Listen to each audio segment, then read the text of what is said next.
board. Oh, like right, those two. right.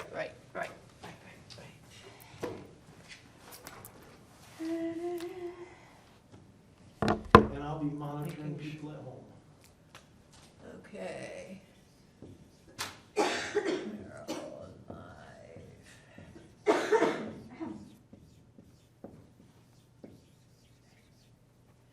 Okay, so geronauts out there in the gerosphere, welcome to Ageless Network, our Gerontology Monday series. And we're really pleased here today to have Joyce, and I forgot your last name. It's Sjoberg. Sjoberg, Joyce Sjoberg, of Aging Advisors, and she's going to talk about her company and also just the general field of care management. And I see that, Don, Roger, and Sherry. yeah, all Don, there. Don and Roger and Sherry are all out there. And if there's anyone else who's watching online, please indicate that, and we will take any questions or comments periodically as Joyce is presenting, and then from either you out there or people in the room. So Great. we're really pleased to have you. Thank you, Jan, and Mike, for your support as well. Well, it's a pleasure to be here, especially on this beautiful spring day. Not exactly bright and sunny, but still lovely outside. So it's always fun to know that spring and summer are right around the corner. So I have prepared some slides here talking about care management. Our organization, the Aging Life Care Association, rebranded us a few years ago. Went around the country doing focus groups, trying to understand what did everyone kind of believe about care management, what did it mean to them. We went and talked to physicians, we would talk to providers, we talked to clients, we talked to their families, and very few of us want to be called geriatric anymore. We don't identify with that word. And so we moved it, and some of our care managers across the country are working with younger people with disabilities through trust, primarily trust funds and trust networks. And so Aging Life Care Professional or Aging Life Care Manager was kind of birthed out of that focus group and that work through our association. So what is Aging Life Care? So typically my background is nursing. I started out in cardiac care, critical care, intensive care nursing, and I soon went, after I did that, I met Elizabeth Kluber-Ross, and she was one of my heroines. I did a couple of workshops with her and was really enthralled with the work of death and dying and helping older adults and anyone really dying. And so I really kind of dove deep into that psychology of death and dying and the kind of the midwifing we now call at death. And that took me into the work of hospice. And at that point, I kind of draw an analogy sometimes between this and care management, that at that point, back in the 80s when I was graduating from nursing school, hospice was not a word that many people knew or understood.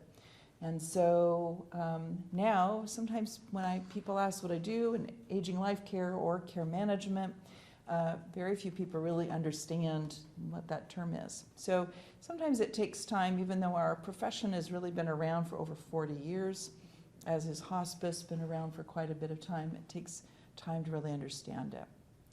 We just came back from our National Association professional meeting in Scottsdale, Arizona. And I would say typically, we have a lot of social workers in the room, definitely those people who've graduated with degrees in gerontology. Two of my employees, Amanda Navolonsky and Elizabeth, have degrees in gerontology. And then a few of us in our association are physicians, psychologists. We have a few occupational and speech and or physical therapists as well in our association. So really anyone with that mental health counseling degree Many of us come to the field through those degrees, but more and more coming into the field as well through other backgrounds. Most of us have that specialized training with older adults. Sometimes it's through our field, and then we become more familiar with community resources. We have a code of ethics and standards of practice, and generally our fees are anywhere from $100 to $250 an hour. And that really varies both locally and across the United States. Generally what we do, we like to provide peace of mind, improve quality of life. Some family members, really, we kind of joke that some of us are called angels. Others are the daughters I never had, or for some men in the business, it's so the son I never had.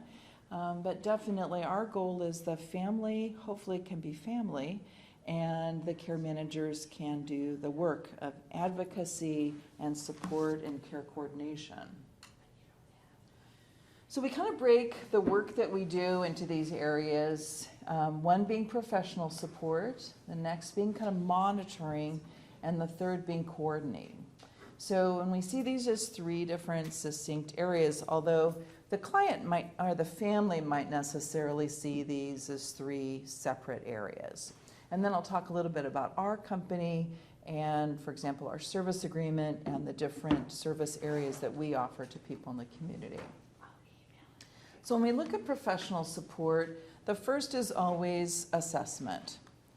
Our assessment in our company is 20 pages long. We use a variety of other kind of well-known assessments. So for example, we use CADS independence, scoring the ADLs, the activities of daily living.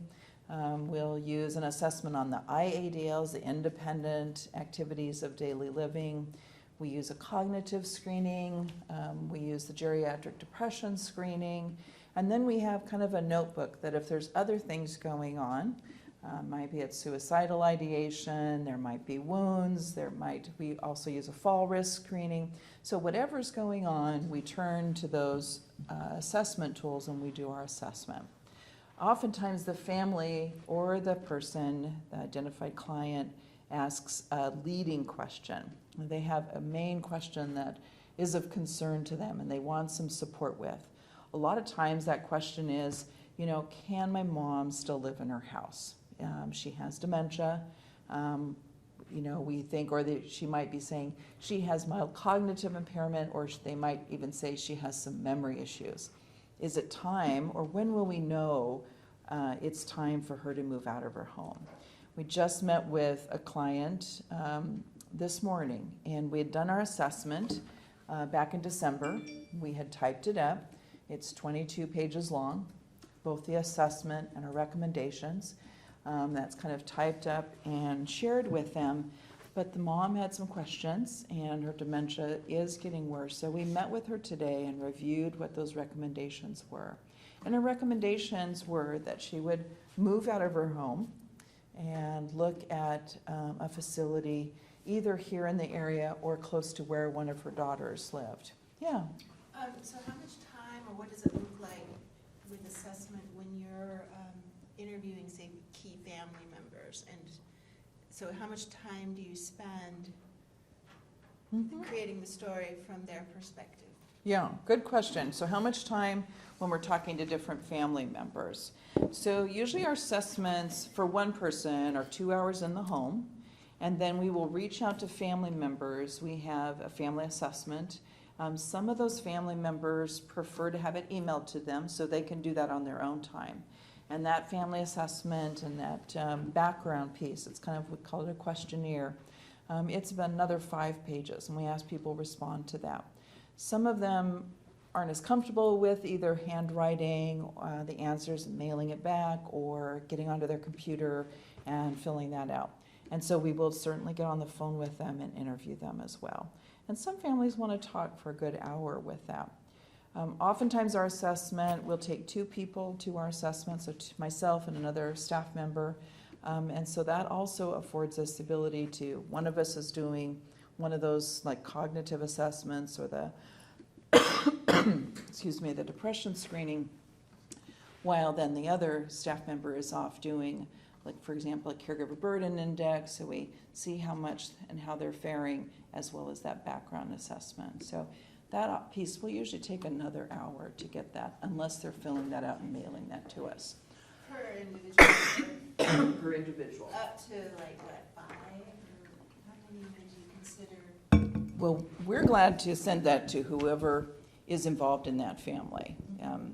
The question's really how many, but it's really up to, and again, we just let the family know our agency bills hourly, so it's all based on that hourly screen. And so some families want to cost contain, and we'll say that, well, then the best way to do that is we wouldn't interview over the phone or in person. You would just send that information Yeah. to us and we'll review I that. just see that mediates family conflicts, and I was wondering how much of the early interviews where you would be able to foresee Mhm. conflicts that tend to come up. Yeah, yeah. And I guess around the family conflicts, it's unusual that families aren't sharing and openly sharing that with us right up front. I mean, most families, the one we met with today, they needed a neutral party to give that assessment to them because both of the sons were not on the same page with their mom.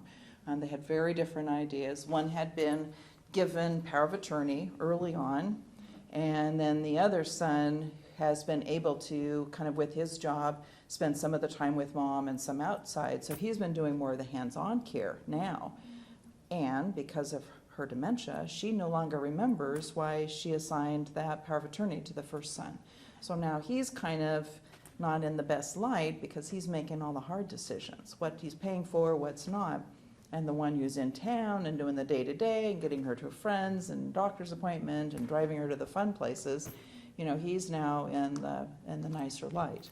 So, you know, there's definitely conflict that they're both willing to share and say is real for them, partially because, and I think, and that's what we saw, because dementia's in the room. And it really changes those dynamics for the kids too. So you said that you send out 2 people to do the assessment. Do you represent 2 different disciplines, or are you all generalists? Yeah, I mean, really, I consider, that's a good question, are we generalists? You know, all of us have different backgrounds on my team, and so I do try and kind of think about who would be a good fit for that family, because I do take about 30 minutes to an hour on the phone with each family before we even go to that first meeting, get a sense of who they are. So partly what I'm looking for is, yes, a little bit different background, 2 different backgrounds. We all call ourselves care managers now, or aging life care managers, but I'm also thinking about personality too. You know, because sometimes I can hear on the phone there's more of a seriousness involved. Sometimes I can hear, you know, we've got an Irish background and we all like to drink and have fun, so then I'm thinking about which of my staff members can kind of roll with that as well. We really want to make a good fit for that family so that they feel comfortable telling us what's going on. And again, I find that's just a good way to contain costs too. So if there's that level of trust, they're able to share information with you as quickly as possible. Different disciplines have a different kind of viewpoint. Like as a nurse, you see things a little different than a social worker would. That's right. That's And right. so there might be different parts of the assessment that would be more appropriate Mhm. for either one. Very true. We do kind of approach things differently, even though, you know, we all now identify as care managers, but definitely your background and training does bring those different lenses. And we really talk about that to our clients and their families as a real, you know, it's a positive for you and from our company because we're bringing 2 people to that assessment, not just one, and 2 different lenses and viewpoints. So a little bit different than some of the other companies in town. So we take that assessment. We ask our clients to sign a release of information. So we send that to their medical provider or providers. We've had some clients that have up to 15 or 16 medical providers. So we have an office manager, and that release of information gets sent out, and we wait for that information to come back in. And that is reviewed at the same time that we're starting to write up what we've noticed, what we've assessed, what all of those different forms are telling us about that individual. We also do a home safety assessment. So all of that is included in that. And then we kind of take those medical records and we're looking at those and reviewing those findings and what the medical or healthcare team, their primary care or specialists are saying about that person, what they're finding. and we're incorporating all those results together. And sometimes we've had situations where, again, that leading question comes to us, I'm not sure if my dad should be driving or not. He had a ticket 3 months ago. He still thinks he wants to drive. What do we do? And nobody's told my dad he has any kind of cognitive impairment, for example. Then we'll look at the notes, and indeed, that doctor's been talking to their dad for over a year or 2 years. And they just the dad has not chose to talk to the adult children about that. So we develop that assessment, and from that, we make recommendations. That it does include a service care plan. We type that up as well. And then we'll share that oftentimes with the client, the family members, and then we kind of put what we call a pause button on that. And we really allow the family time to talk with each other, because it's a lot of information. It's almost like a life care plan. There's multiple recommendations based on financial, legal, home safety, physical, cognitive, social, their life situation. And there's a variety of recommendations. So we kind of let them kind of sit with that and then decide what they want to move forward with and what they want support in. Was that a question? Yeah, so like the example that you gave with the dad that didn't share the information with the children about the driving, in that sort of situation, how do you get the client to sign on to have your services? Because what type of client is going to allow you to get all their medical records and so forth? Are they already diagnosed with dementia, or is the POA already engaged, or how do you get the client to go along with all of the assessment? Super good question. Sometimes we don't. Sometimes we can't get them to sign in, so we don't get that information. So are they diagnosed then with cognitive decline already? Sometimes they are. They don't see that there's an issue, Okay. and they're not willing to sign the form. They've been deemed unable to. Well, Well, I mean, how you're do you talking get all about that competence, right? Determining competence. That's the word, yes. And in lawyers' ease, most people are pretty competent until right at the end. So how do you get that legal right to get their records and all that personal information? Well, for some people, I'm saying we don't. And we let families know that up front when I'm on the phone with them. So for some of those families, we won't get them to sign it. Now, some doctors will accept a signed release of information from a POA, but it's getting less and less. More and more, they only will accept it from a legal guardian. So they have to be, that family member has to be a guardian. So there's definitely a gray area that is challenging for a lot of our clients or potential clients out in that community, or in our community. Because again, that's one of the first things, we're talking a lot about cognitive, but 40 to 50% of our clients have some type of cognitive impairment. It's huge in our community. And they're reaching out to us, or the adult children are, because they're concerned about that cognition and the impacts or potential impacts on their safety and their well-being.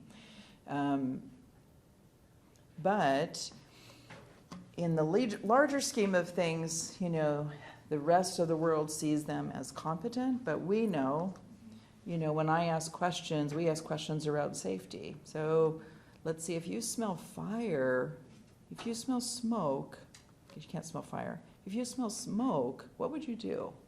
And it's surprising and a little scary to hear somebody's answer, even somebody with mild cognitive impairment. People pretty quickly forget.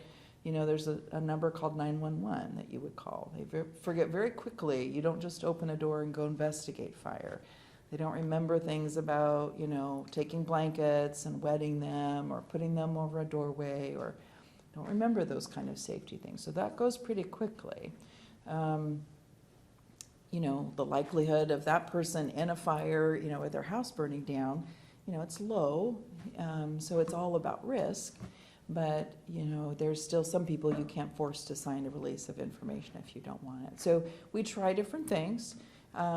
Oftentimes we try, and we are reassuring, we attempt to reassure those families and definitely those clients, potential clients, that our primary often reason is to help them stay at home, to stay at home for as long as they can. But like the client we talked to this morning, she doesn't have the kind of income and financial resources to be able to do that. She wants to stay at home, but clearly, based on her health, she's very healthy other than her cognition. She takes no medication. She's going to be with us unless something, really untoward happens. So she agreed to sign that. The family No, the called? family did. Those sons called us. But she agreed to sign the release because she does want to stay in her home. But now the recommendations are not that she would stay in her home. But, we're not the first ones to make those recommendations. Clearly in those notes, physicians, emergency room physicians that she saw when she had her stroke and was hospitalized, emergency room physicians that were there when she had her car accident, doesn't remember why she had a car accident. All of those healthcare providers have made that same recommendation, that she needed 24/7 care. So, yeah, good questions. It's a really challenging place. And it's even more challenging if their primary care physician, I've been to a lot of appointments now in the last 10 years, 10 going on 11 now that I've been doing this business, and someone who you might see in their home setting who's exhausted, who's definitely decompensating, and then they gather their energy and they go to their primary care appointment, and what they show to that MD or DO or NP looks very different than what they look like and they're doing at home. They get that hormone. They get that boost and they're a whole nother person in that physician office. So, because I've seen that, I do understand why sometimes some PCPs really don't understand how things are going at home. I mean, I think they have glimpses, right? And they attempt to do things. But because competence legally can be stretched so far for so many people, I mean, people have the right to make bad choices. And so we've heard that a lot. But once a power of attorney gets assigned, they have the legal right to make financial decisions, and they have that legal right to make moves and such as that. So that can help move things along too. So down to this plan, so we make our recommendations, we put the pause on it. Again, we have 20 so pages, 20 to 25, and about half of those have service plan recommendations, and then families decide what they want us to do. And definitely those link to our services, what we can do, services in the community, and other services. And sometimes those are things family members say, I'm going to do that. No, we're going to do X, Y, and Z. Here's the priority. And so all those choices are kind of made. Sometimes that definitely includes, again, mediating family conflicts. Sometimes it's just little ones, like acknowledging, when dementia steps in, what one son hears and another son hears are sometimes two different things. And then that causes sons to have conflicts, or families and or their wives who get involved. But really it's because, everybody's not hearing the same story, or everybody's not seeing the same thing, because that dementia is really at play. So do you facilitate family meetings then? We have done. Sometimes that's needed to get everyone in the room. Indeed, we certainly have done facilitation.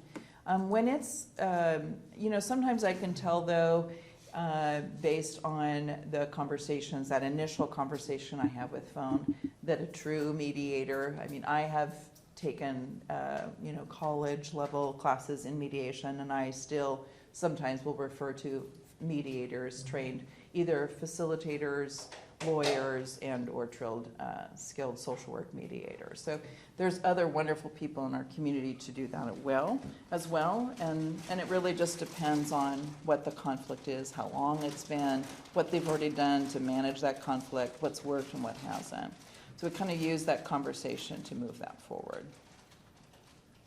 And then crisis intervention. My intervention, one of my best stories certainly on that was all of a sudden got a phone call, stepped outside of a physician meeting to find a husband of a client was quite upset on the phone. His wife had woken up that morning and forgot and did not recognize him any longer. She had run downstairs, she had a knife in her hand, and she was coming at him because all she knew was there was a stranger in her home, and she knew that a stranger should not be in her home. and he did not know what to do with that. So we've certainly intervened in those situations and helped individuals as well in those situations. So when you take the green, the develop a plan under professional support, a lot of times that goes into monitoring. So one of the first things we're asked to do, like the client this morning, we did the assessment, the family decides, well, let's work on getting her set up with more healthcare support. More, maybe she's had a physician, we don't feel like the physician really understands our mom or our dad. Can you help us do that? And until we kind of get those things set up, can you start monitoring? So we'll go in, and sometimes there's weight loss. There's all sorts of needs. It could be weight loss. It could be some of our homes, there's hoarding, or there's just a lack of cleanliness, and they need housekeeping to come in. And if family aren't in town, they really need someone to kind of come in and make sure, is the housekeeper actually doing what they said they're going to do? Does it look better? Or are meals actually being prepared by the caregiver or the service that we've hired? And are those meals being eaten? Is that food being stored up properly? Is it being disposed of properly? So the variety of needs then we really follow and monitor. We identify changes. So in that meeting and that visit, it's often weekly visit for most of our clients. We then send an email to the family. We have a second release that says which of the family members we can respond to and update. So the client signs off on that, who we can communicate to. Centralized communication tools, or how do you make that efficient to communicate with multiple family members? Yeah, it's just group emails. Group emails. Yeah, Okay. just a group email, unless family wants something different. We have one client, his family is all over the world, and while emails are great, sometimes they're not timely enough for the family, and we use a couple of the supportive websites that help kind of put updates on them that way. And that way, that's worked for their family, as well as photos, and we have a calendar, so if people want to, the ones that are in town want to engage him with things, because he's now in a memory care facility. So that's been really helpful for him. But it's definitely a way to keep family informed, whether it's the emails, the websites. Definitely provides peace of mind for family because they're getting up-to-date information for those that aren't in town. Lets them know things are kind of moving along. I know mom's or dad's eating, they're not driving, the house is getting cleaner. So some of their basic needs are being met. And then there's ongoing evaluation. So if we're in that email, we're saying, the meals look great, but still, looks like at the last doctor's appointment, there's still some weight loss. We really aren't up there. Well, then let's add another food additive product that will kind of add some calories, kind of adjust that plan, and then ask the family, do you want us to purchase it, bring it in? How would you like that to happen? So there's always this kind of back and forth between, yes, I love that idea, or no, let's not do that, and then who's going to do what. So a lot on the end of monitoring. And then there's a fair amount with coordination too. Some people, a lot of people with dementia really benefit from outside services, not just caregiving. Certainly caregiving is huge, and thank heavens for caregivers in our community. But some benefit from music therapy, some benefit from recreational therapy, some benefit from horticultural therapy. There's just so many different options out there in our community now, so many more people coming into people's homes or whatever facility they're at. So a lot of options for people. So oftentimes we're asked to coordinate those visits, make calendars so everybody knows who's coming when and how to expect that. And then when those therapists come in, they have notes, they have recommendations. It's reading through their recommendations and coordinating all those suggestions. And then advocating again for the client, making sure that care again is being provided, and then it still, fits with the plan, and if there's changes, we make those. And then sometimes new problems will arrive. We had somebody that was meeting with the music therapist, but she had some incontinence issues, and so every time the music therapist would come in and dance, all of a sudden it became more clear from the caregivers, some of her clothes didn't fit, and she needed different incontinent products. So a lot of times there's kind of this, okay, now this is working, but this is also what we need too. So a lot of switching around. So, people will call us from a variety of standpoints. Definitely memory loss is huge. A family member needing that. Sometimes it's, as you said, maybe they're refusing help. They're refusing from family or refusing to see their doctor. Quite a few years ago, about 4 or 5 years ago, there was a woman who had lived in her house forever with her husband. Her husband had died. She wouldn't get up out of her wheelchair. So we're talking almost like toileting, including. She wouldn't sleep anywhere, and they did not know what to do, how to help their mom, who just would not get up. Sometimes they need an advocate. They don't either know, who to call in our community.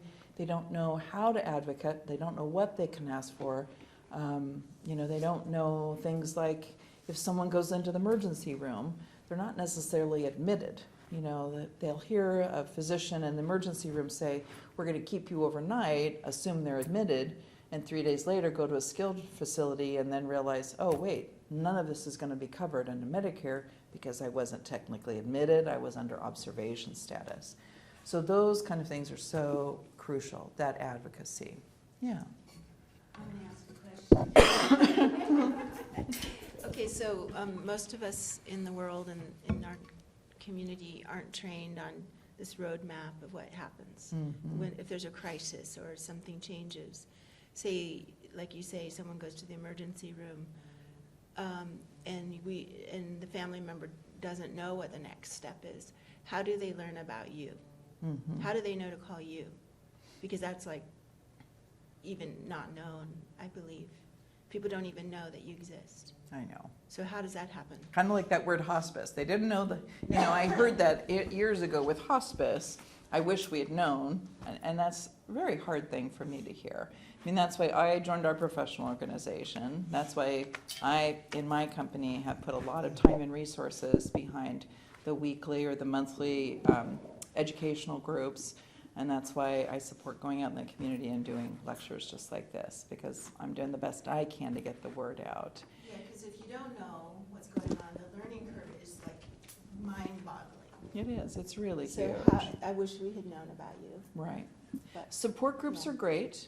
When people don't know about care managers, I know, like for example, Lake Oswego Senior Center.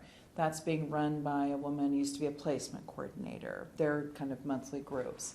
And she certainly talks about us and has our business cards. It really takes people kind of know the work we do, though, to get the word out, too. But not everybody knows. And I think it's like hospice. It's just going to take a little bit of time to get the word out. I mean, my business, again, we go to the Oregon Geriatrics Society annual meeting in Sun River. Those are PCPs and DOs and PAs from around the state of Oregon and Washington. We have a booth there talking about our association. We have the brochures like you see there. We try and get the word out. But we don't get as many referrals from docs, but I still think you've got to, we have to keep trying all these different venues to see how we can, again, raise awareness. And what about like CPAs and attorneys? They sometimes have more access to They do. that segment of society. So do they refer you? We do get referrals from elder care attorneys currently, rarely CPAs, and it's surprising, or fiduciaries, professional fiduciaries. I think some of my experience in Portland and the Tri-County areas, some fiduciaries, trust officers, they are pretty hands-on, whereas, the rest of the United States, that would not be seen as a standard of care that's appropriate. So my experience is, and I kind of heard from some in the area, that they're a lot more hands-on than their peers from around the United States think is appropriate. So less likely to refer to us than others. So. Are you listed in the ADRC? We're not. That might be a good Yeah. idea. Yeah, because I'm thinking it's kind of a one place to go for Right. help, and they can get a lot internally, but for people that would not be public, Mhm. where their care wouldn't be publicly financed, Right, that would be a good might be a good place to go to. referral, Yeah. referral source. That's a great idea. Did you, Maya, have a question too? I thought I saw you raise your hand. Yeah. No, I just had only one question. Like, Yeah. do client, like not clients' families, but do clients actually like contact you guys to say that I need help, or is it just family contacting That's a you? good question. Do clients actually call us? It's more rare than their adult children are likely the adult children, the ones we kind of target in our advertising. Occasionally we hear from the client themselves. We are getting kind of a subset in our business of individuals who are asking us to be their healthcare representative. So in their advance directive, they've asked us to step in and sign that form. Because they either have no children, so there's no one left to make decisions on their behalf when they reach end of life, or they're in a healthcare crisis, and they want to know that someone's on their side and being their advocate. And so they're reaching out to us, and they want a firm that has kind of that longevity and has that depth that we have with our firm. And so either their attorneys, or they find us oftentimes through their attorneys. And we're finding as well some people with one children, or sometimes they have more than one, but they don't want to burden their children. And, sometimes parents have much younger children. They don't want to burden their young adult children with the task of taking care of themselves. Again, they would rather that their adult children be children, even as an adult, and have us do the work. And so again, we're hearing more and more from those clients who do call us and say, I need your help. Are you willing to be a healthcare rep? Are you willing to step in? I'm healthy now. I'm not in crisis now, but I want to know down the road if something happens. You know me. You know who's connected to me. You know who's on my family circle and how to respond. And so for those people, we take time looking at their values. We have a client I'm going to meet with tomorrow, and she's drawn up special instructions. They're similar to an ethical will, which really states outside of the advance directive, which only has a lot of categories, but it doesn't cover everything. And in it she says, if I'm not able to talk, I don't necessarily want people touching me. I'm not a big toucher. Here's how I do want to be touched. And she's spelling that out. So we're going to talk about, what are her wishes? What are the things that are important to her? Who does she want by her bedside? Who does she want allowed in if she's not able to share those things? So those clients we're hearing from more and more directly. It's a good question. Do you have any way to third-party bill or grants or ways to help people who can't afford the fees? Well, let's see. We have one third-party kind of scholarship option. We have a contract with the MS Society. For that subset of clients, they had a client who donated $3 billion nationwide for just care management. And the Oregon-Washington, because we're dual licensed Oregon-Washington, was underserved in the area of care management for our states. Again, I think going back to, we have a lot of other professionals in our community who are doing a lot of care management but aren't licensed and certified as such. And so we do see the MS Society clients and they pick up the tab on that. Some people have put long-term care insurance policies in place, and those reimburse families or the client for a lot of our service as well. But more and more long-term care insurance policies are not available. I think the last I talked to an insurance agent, I think we were at 15 nationwide that could be purchased.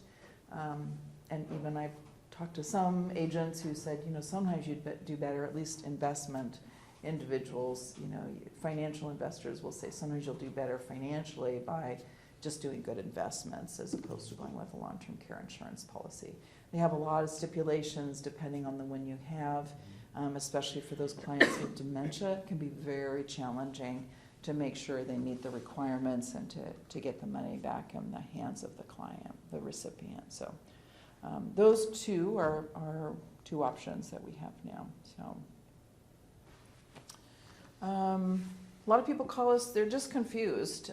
They don't understand. I had a woman called, she was just sobbing, and this was about 3 years ago, and she said, she goes, my mom's in the hospital. They just told us we have to be out in 24 hours, and a discharge planner just handed me a sheet of all of the skilled nursing facilities in the area. She goes, do you mean to tell me that I'm supposed to call all of these? She goes, I cannot believe that's what I'm being asked to do.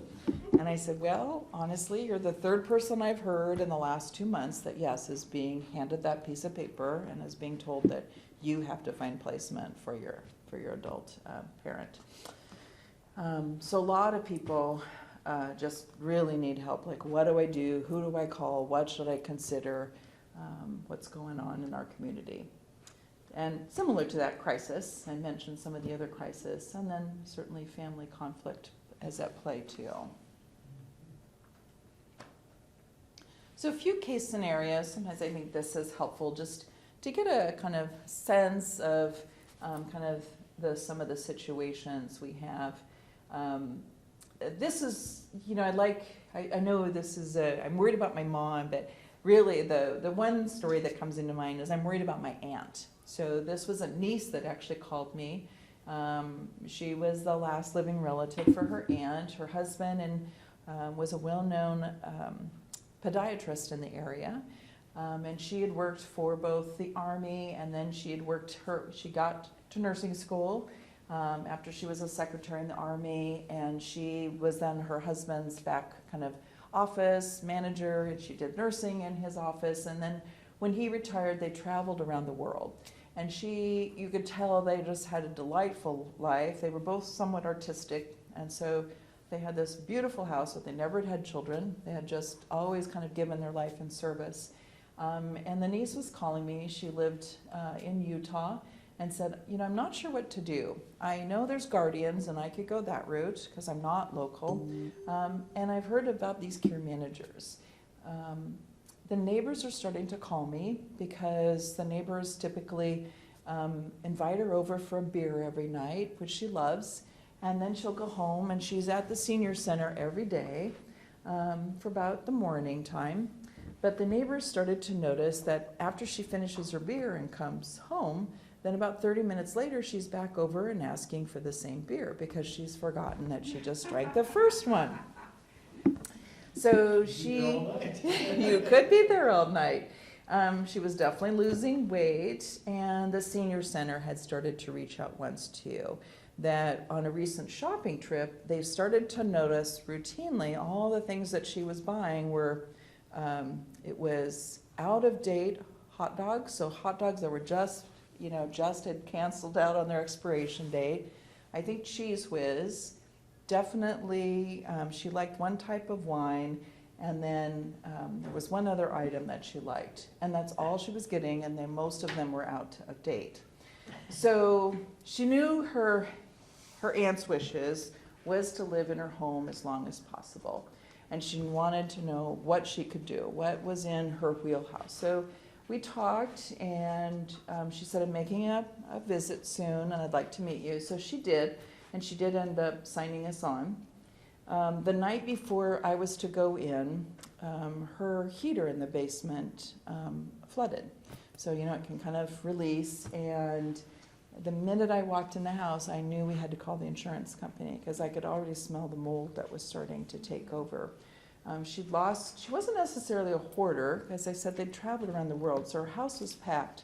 But, walking down the stairs into her basement, you could barely find a way into the laundry room. There was just so many boxes of clothes, and then with the water standing knee level, we had a problem.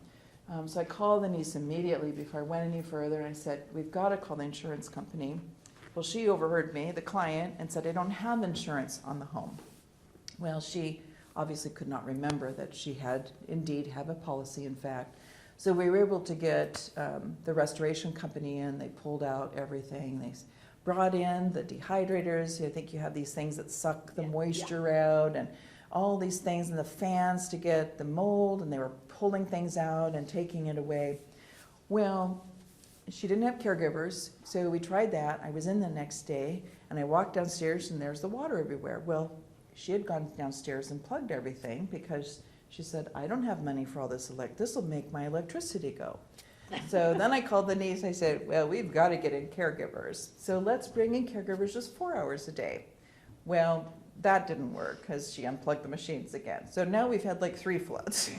So then we went to 8 hours a day because she was in the senior center. So I was talking to the senior center, and I knew which hours she was going to be home. So the caregiver would meet her, get her in the house, make sure she couldn't go in her basement. But then all it took was one day they went to the bathroom and she was down in that basement unplugging those machines. So now we had the 4th flood. So now I got a general maintenance guy, and we put a lock on her basement. She didn't know where the key was. And she didn't need to get in, so that really helped because she couldn't get to her basement. She wasn't happy with me at that point. But she figured a way to get in through the garage. So we had to lock the garage too. We had to put another lock on the garage. So, it's just a lot of coordination. Unfortunately, we had to go to 12 hours because, again, she found a way to get down there. And she woke up again like the other woman that I mentioned, didn't know who the caregiver was, thought somebody was in her house, went and woke the neighbors up, just scared to be the dickens. And the neighbor said, my kids are now totally frightened of her. They were little. It was 4 o'clock in the morning, and the caregiver couldn't even keep up with her. She was so fast. They couldn't even keep up with this woman who was 88 years old, running across the street, swearing that someone had broken into her home. And someone was molesting her. So that unfortunately precipitated a move. So then we brought in a placement coordinator, worked hand in hand with the placement coordinator, found her a new home, and she did move out. And then over time, she really didn't need the locked facility anymore. And we were able to then make yet another move. We remodeled the home, so we helped the niece remodel. She brought in renters for about 1.5 years. And at about a year into it, again, she wasn't exit seeking, so we were able to move from the memory care, which is a locked environment, into adult care home, and she did really well there. And the adult care home was run by a Hungarian woman she was from Hungary. So it was a lovely connection as well for the two of them. And then she finally came onto hospice and has since passed. But she was a delight, and certainly a lot of community services with her. Yeah. Joyce, we now have 9 people watching from home, and Lisa Boylan has a couple of questions. Okay.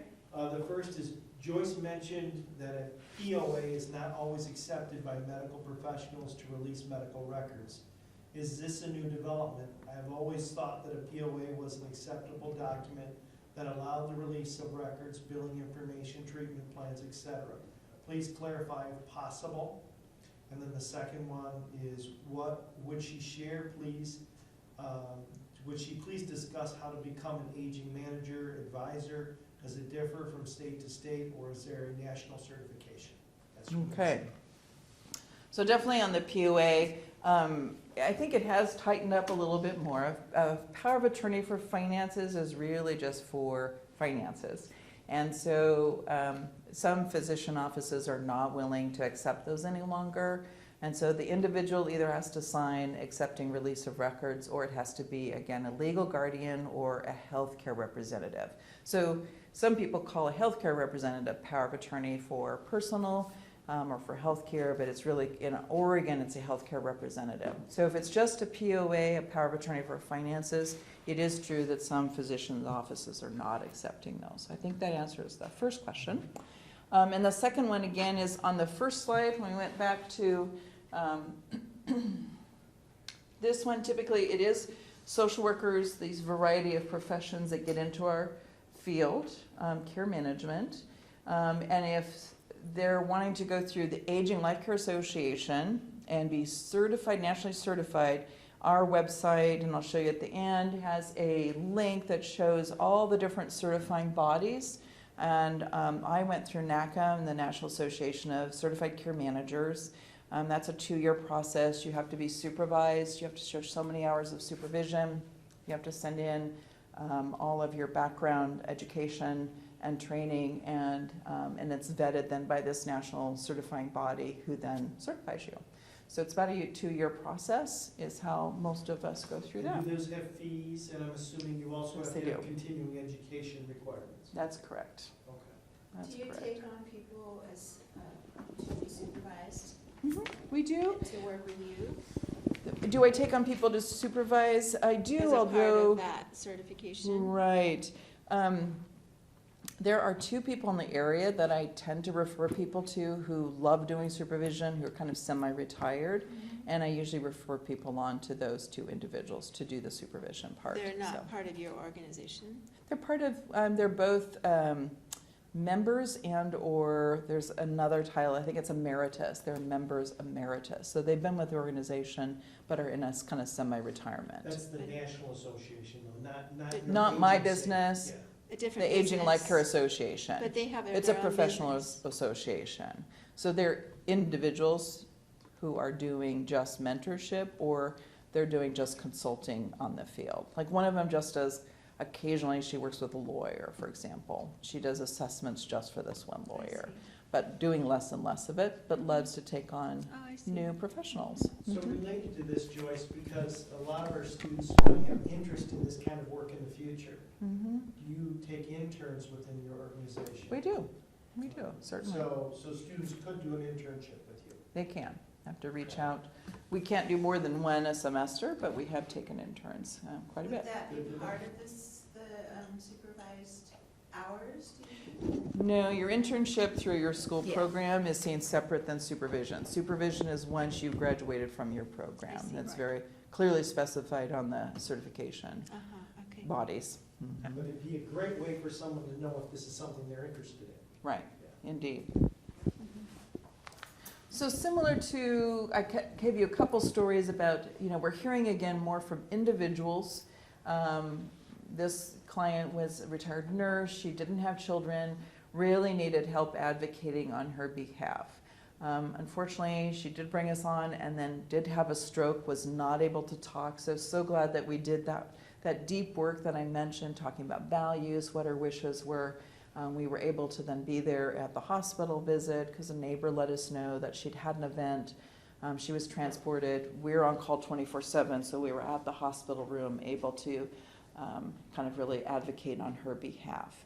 And then she came out of it quite well, went to her skilled nursing back home. But again, that's the kind of coordination that often plays into the work. Okay, and really ensuring her wishes are followed. And then again, we gave a few stories, like the gentleman we met with this morning, that his memory is failing. He refuses to do the driving, he refuses to see the doctor, and in the state of Oregon, it's your PCP who's the one who reports you to the state of Oregon as far as the DMV, the Department of Motor Vehicles, and says, where you get the letter saying you need to come in and retest. Bills were piling up, utilities about to be shut off. So these are situations very familiar to us where we step in, make those recommendations, and then work with a family to kind of move those along. But challenging. Sometimes what we recommend are pharmacological interventions, so cognitive enhancers. They don't really cure the disease. We haven't found that yet. But certainly they can help when we come into clients like this as well. So these from our professional kind of knowledge areas, and so we really, when you go through the certification process, these are the 8 knowledge areas that they have then test when we're tested and go our national certification test. The questions are from all of these areas, and they're kind of equally represented. And so they definitely talk about family, the family, kind of similar to hospice. That's how I think about it. The family is the unit of care. And so there's a lot of questions about family dynamics, how to respond to individuals, how, especially split families. We do see a lot of families who, mom and dad, this is a second marriage, and now you have 2 sets of adult children who are trying to make very difficult decisions, or cognition or dementia is at play with that family. So that's certainly a lot of it. housing. Portland and the Oregon area, we have placement coordinators who have legislated themselves, so nationally that's not always the case. A lot of other care managers do work in the area of placement, so they help find homes for people and will work with either assisted living, memory care, and or adult care homes in finding placement for people. We do less of that here and really work hand in hand with placement coordinators. Do you ever run into, or how would you handle a situation where you recognize a certain family member that is being, like elder abuse, taking advantage, or sabotaging, like you say on this, or interfering with the the good for the client? Yeah. How do you handle that? Well, good question.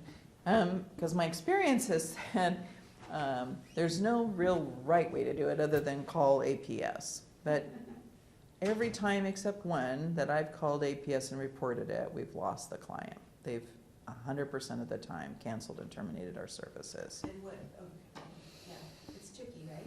Mm-hmm. Yeah, 100% of the time. yeah. So you do the right thing, you report, the client goes dark and or just terminates, outright terminates you. Sometimes it's been the kids because they're part of the issue. And you kind of sit, our team sits there and goes, was that really the right thing to do? Because now nobody's involved. Nobody's watching what's going on. And sometimes APS does not deem it to be visitable. So, and sometimes they do, but who they visit is not the client you just saw because of what you witnessed. So is that a client you don't really want? Oh, Because it's so certainly. messy, or- No, that would not necessarily be an issue. It's just not necessarily, you can get into some of those clients. So, we had a client who's, the identified client for the adult child was his mom. His dad was involved. Both had some level of dementia. And dad had a fair amount of paranoia, so that's how his dementia showed itself to the family and ourselves. The kids were varied on different pages on what they thought was going on. And dad just really refused help for his wife. But she certainly needed it. She was losing weight. She was out in the community walking around it all the time, day and night. She had fallen recently. It ended up he fell about a month after she fell and was in the emergency room. Doctors were saying she needed 24/7 care. So we tried to bring in caregivers, but he became paranoid because he had this beautiful art collection in his home. He was paranoid it was going to disappear. The caregivers want to take it away. So that family, the only way they chose to intervene was on a guise of taking mom out to coffee. They took her to the airport and they put her on a plane and they mailed her off to the other adult sister. They had to separate them. APS had been called multiple times by physicians, and still they could not seem to make. Now, the dad, I think, had befriended a backdoor neighbor who happened to be a lawyer, and I think he was part of the issue as well. I mean, he totally supported the dad as opposed to the adult children. So again, what everybody sees is, it can be very different. So that was really sad. I was sorry to see that happen. So, yeah, so definitely a lot around family dynamics in that crisis and that financial. Those are really big pieces. Then there's health and disability, a lot too, both knowing insurance, Medicaid and Medicare, what they cover for dual eligible. There's a lot to knowing that. Definitely knowing, disease-specific information.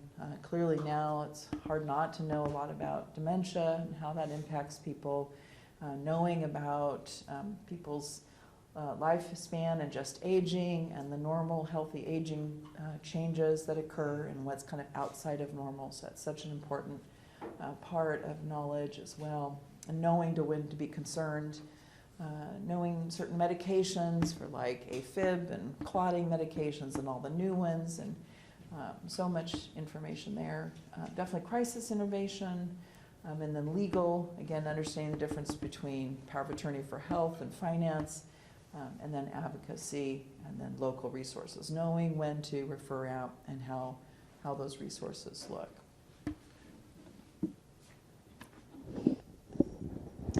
So these are, again, examples of times that families either call us or the clients that typically we work with. So it's kind of nice to get an idea. Again, a lot of dementia and memory loss. We do see, some adults with mental illness. We have some adults with, or have had adults with physical issues or disabilities. We had a quadriplegic who he was going into just really one infection after another, and he couldn't seem to be discharged from a skilled nursing, and was having a hard time with his living situation between in and out of skilled nursing. So his family used trust fund money to pay for our services. Definitely families who were, really at odds with each other. Sometimes neighbors are a huge piece of what we do. We had one client that was, again, by herself, and her nephews became her guardians. Because again, she was leaving the house with her dementia, trying to find her husband who had died, could not remember that her husband had died, and was walking to the hospital to try and find her husband. Then we were brought in and hired by the nephews, and she had a cat who later died, but there were a subset of neighbors. Some was concerned about her, and the other subset were more attached to the cat, and so they got very involved with the cat.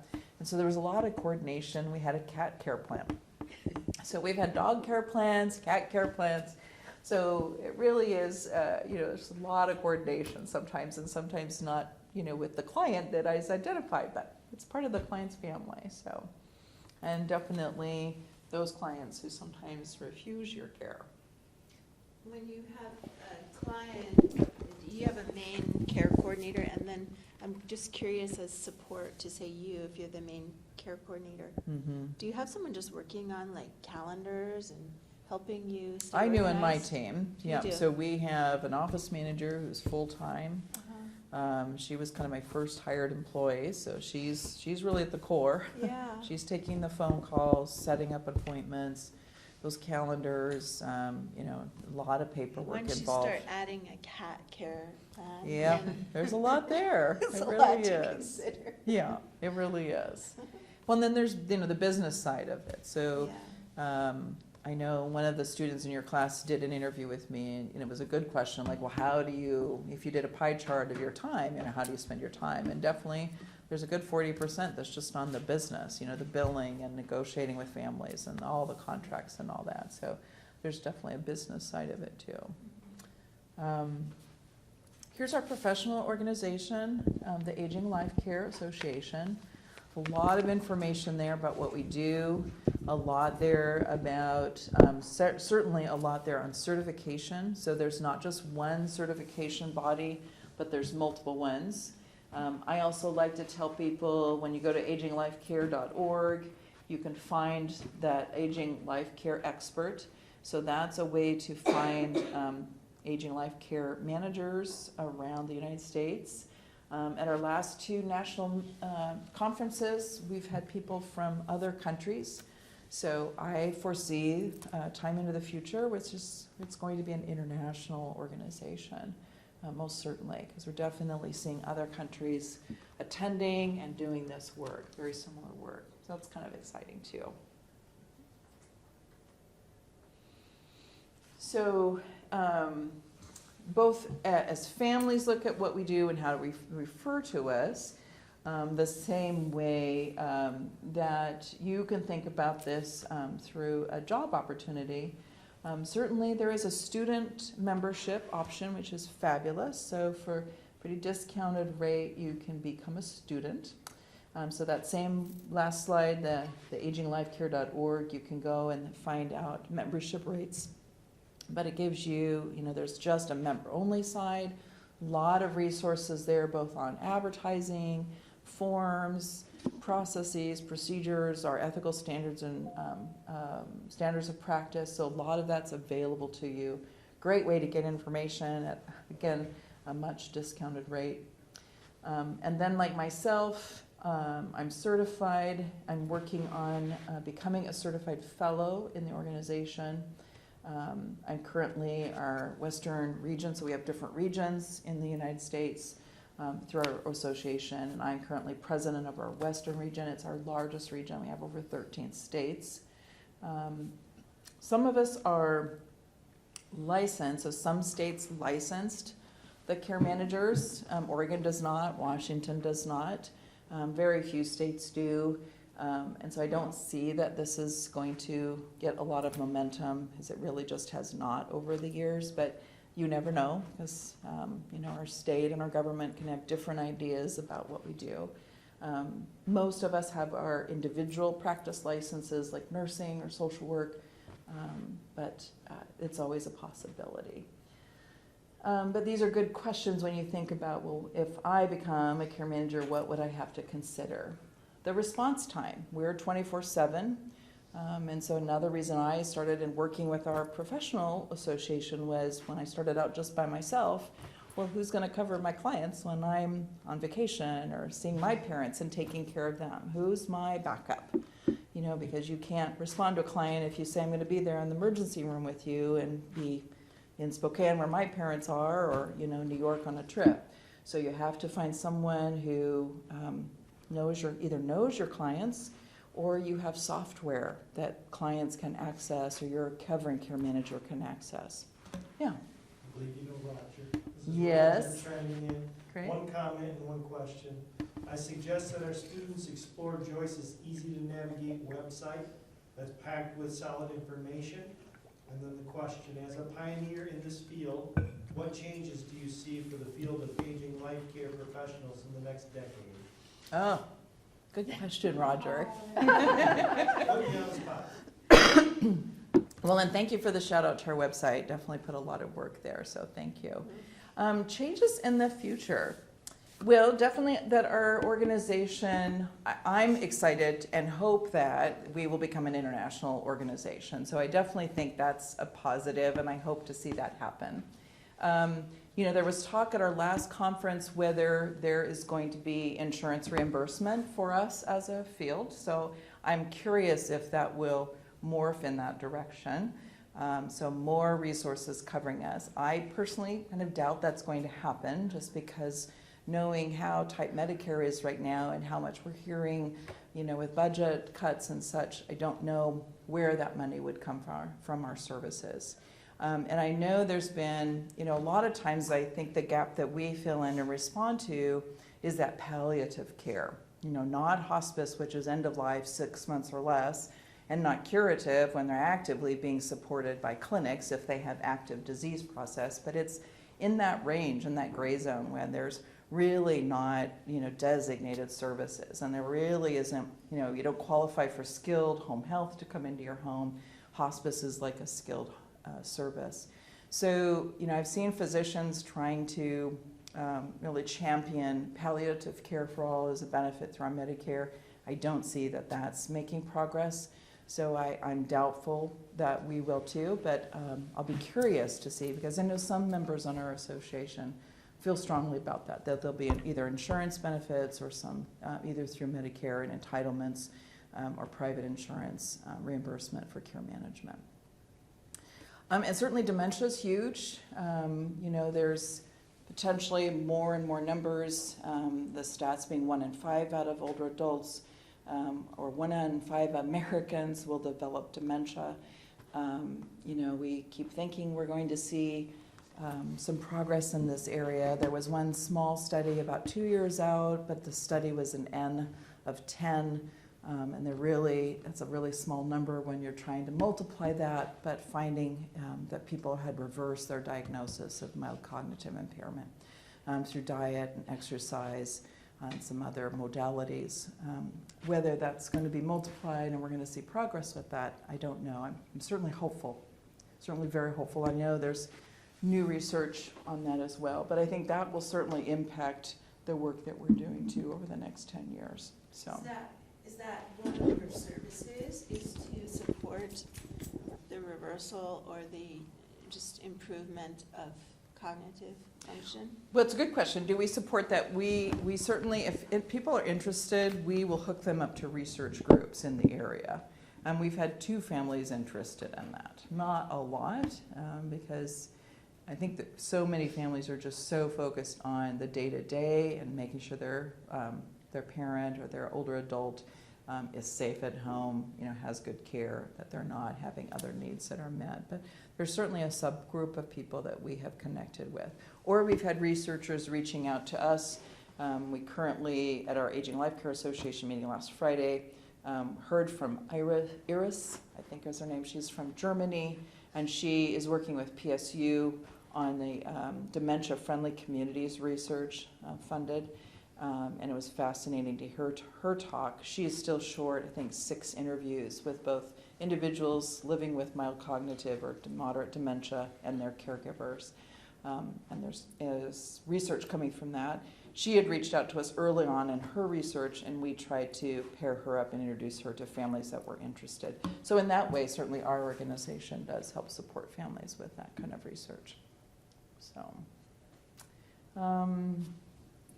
definitely years of experience. So when families sometimes say, and this is something to think about, but when you're on the phone with new family members, oftentimes they're asking, well, I just talked to someone last Friday, what else am I not asking, or what else do you think I should be asking about your business? And so I talk about, that it's unusual in the Portland area that you would get 2 care managers coming out to do your assessment.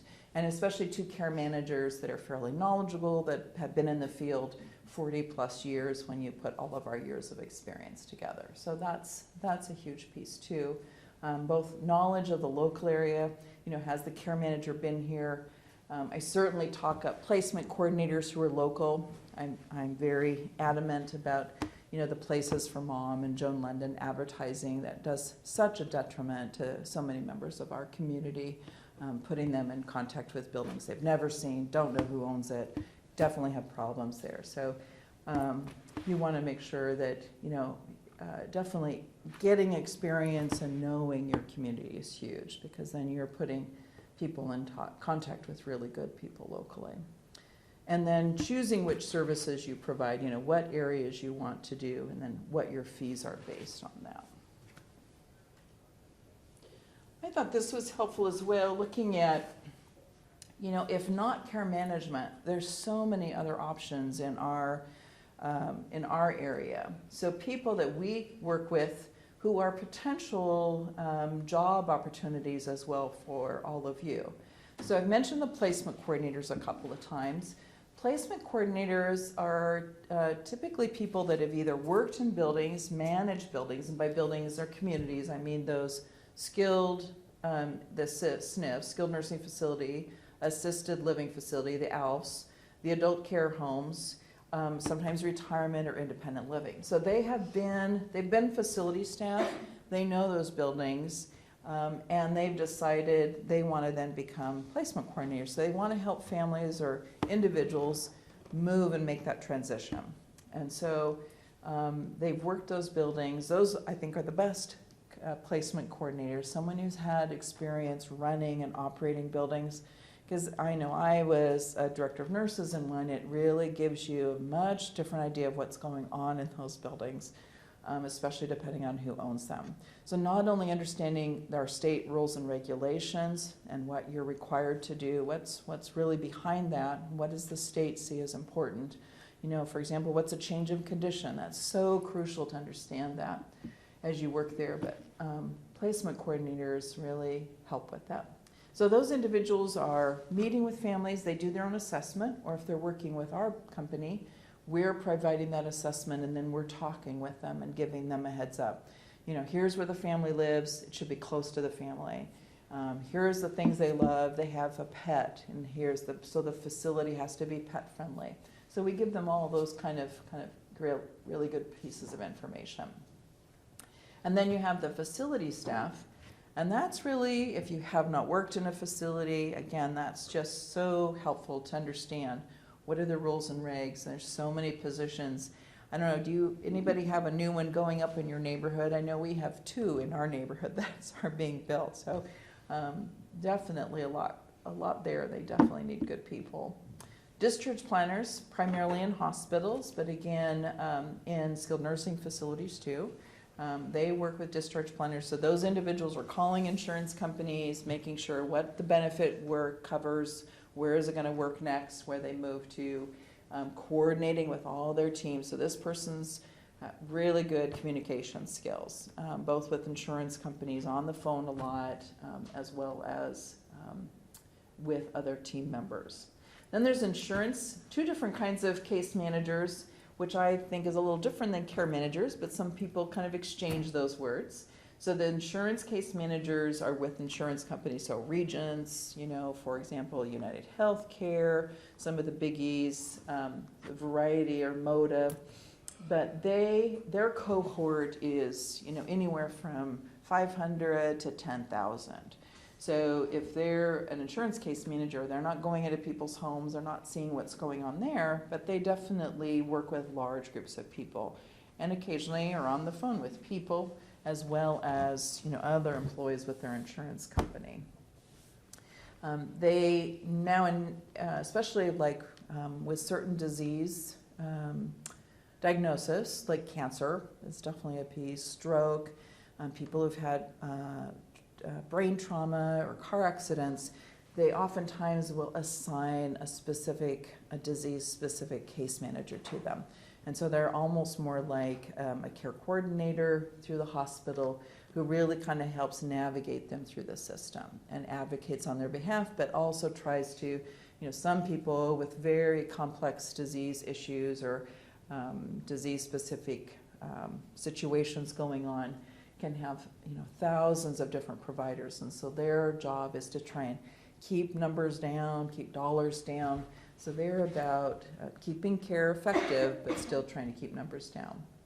Then you have physicians and all the different kind of healthcare providers, as well as clinic case managers. So people who run the clinics, who are both case managers or office managers, just another way of coordinating that care, and really a high job in communication. So a lot about contacting people, making sure, physicians can now bill for care management, and so they hire individuals to do that care management. But again, they're not going into people's homes, they're really doing that phone conversation, and then talking to other providers going into the home and coordinating that care.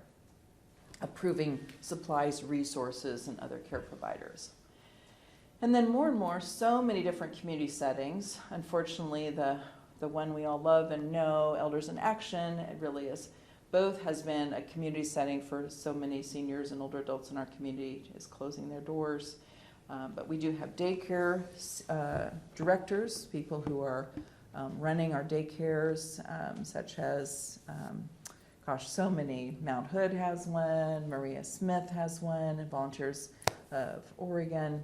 So many daycares for our older adults to benefit from. We have senior centers running both, exercise programs, support groups. Sometimes our legal clinics and other health clinics are being run through that. I know the home health or in-home care teams are actually providing services at our senior centers as well. And then we have a legal clinic. We have two now. One's being run by a law office who provides legal clinic for individuals, and then our NALA, which are nationally certified attorneys who certify in the services to older adults. They all volunteer and run a legal clinic as well in the area. And then trust and bank officers are also, we certainly work a lot with those individuals as well. Any questions about these different individuals in the community? And they're both opportunities to think about, to experience older adults, the services provided, or potential, job opportunities for all of you as well. Ways to advocate and serve older adults. Why are you working with bank officers? What context? And would that be? So sometimes trust officers are based in banks, and so sometimes they just identify themselves as a bank officer versus a trust officer, but they're really, taking care of people are clients of wealth who have large amounts of money, and they sometimes just identify as bank versus trust. I see. Mm-hmm. So a little bit about our site. Again, I have employees, so some of the care managers in town are independent. I pay for and cover everybody's both workman's compensation insurance, our malpractice insurance, and then pay for everyone's training and certification. And we provide 24/7 coverage. We're skilled at taking care of very complex clients and their families, and have a real depth of and connection to our local community resources. And we've been running the Aging Life Care professional meetings for over, I think, 5 years now. So again, each month we bring in different services and provides that speakers to the public. So a little bit about our And company. just to correct, your email's wrong at the bottom, right? Yeah. The J should be in front of the Joyce. That's right, and no J at the end. Yeah, I they think it was, basically went to the end instead of the front. But yes, thank you, But Mike. is that in the brochures you have here? It is, our email's on that, yeah. And we'll have some in our office for students if you want to access them outside of the online. You mentioned the monthly meetings. Mhm. Is that open for curious public people, or do It you have to is. be a member? It is. We offer CEUs to members who, you get 2 free meetings with all of us, but the CEUs only come for a member, so, Right, yeah, I but see. you're definitely welcome to attend those And meetings. what are those like? Are they your office, or you said No, we you- find different community locations. I know I was talking to Jan earlier. Yeah. Kind of my dream is to, make this like this is, which is accessible to everyone online, Yeah. but we're not quite there yet. We're kind of meeting with a lot of people in the community to see how we make that happen. So right now, there are different locations throughout the area, and right now it's usually one speaker. Sometimes we've had a panel, depending on who we get in, but they're usually 2 hours. Right now they've been on the 3rd Friday of every month. Yeah, yeah. Good questions. All right. Well, any other questions out there? And that's you at home. If you have questions, send them now, okay? Real quickly. Anyone else in here? You did a great job of answering my questions. Thank Oh, you. you're Yeah. welcome. Mike, I was talking with Joyce earlier about your care, Yes, I was gonna talk to you about that. caregivers afterwards. resources. I'm starting a group in Michigan. I came from Michigan, and Okay. I had started a group back in Michigan called the Caregiver Resource Network.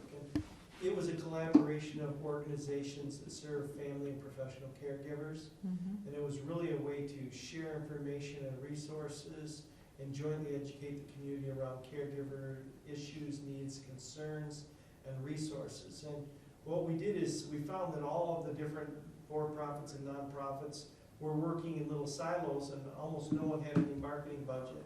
So we were underserving the community that needed the resources, and the average person would have to make 8 or 10 phone calls before they could get help. And so we started working together in this coordinated effort, and that membership organization now, it started in 2001, now is at about 160, 180 organizations. Wow. It's a free group.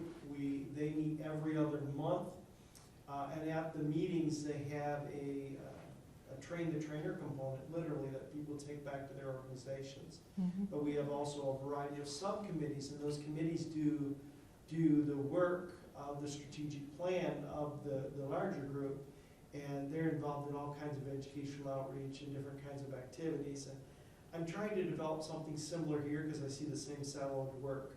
Mhm. And it's called, right now there's about 6 or 7 organizations involved, and we're in the early stages. It's called My Caregiver Resources of Portland Metro. Okay. And right now, we don't have a website. Caregiver Resource Network has a great website if you want to look at that. It's caregiverresource.net. But we don't have a website because we have no money, but we have a Facebook page and a group page. So if you just plug in Facebook, My Caregiver Resources of Portland Metro. Okay. And we're looking for organizations that want to join us. We meet once a month on the first Wednesday of each month, so it'll be next Wednesday from 12:30 to 2 at the Alzheimer's Association downtown.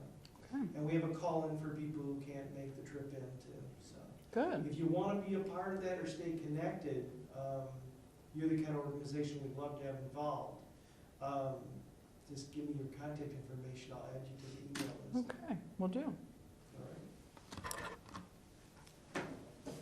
I don't see any other questions from home, so you must have done such a great job of answering everyone's questions. I love it, you did a great job, Oh, and thank you. this was very useful, Good. very helpful. I think this is a great resource for some of our students for internships. Yes, definitely. Or informational interviews to learn more about this kind of work. Definitely. So we'll connect them with you. Good, good, and definitely know there's other, when you press that orange button, there's a lot, there's other care managers out there too.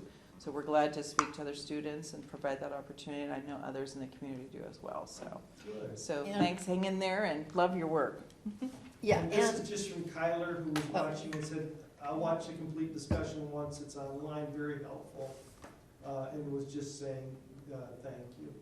Good, you're welcome. yeah, Thank you, Kyler. and as a big thank you from all of us, Annette Lansing, who is one of our faculty members, a former student who became a faculty member, does ceramics. Oh, And she teaches ceramics for people 50 and older, 60 and old, different kinds of things. And so we have some of her oh my gosh. giveaways, and I thought you could have two, Oh, one that's for you and one for Amanda. wonderful. All right, I'll definitely take one back. Yeah. All right. They're really cool, and Right. you can see them.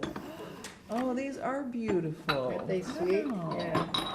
How about that one? These two Yeah. are great. Thank you, Dan. Thank you, everyone. Those are lovely. Thank you very much. Thank you. Very Thank nice. you, it was a great presentation. I think we're good, man. All right, so you get an idea of how it's gonna go. Yeah, and, That was great.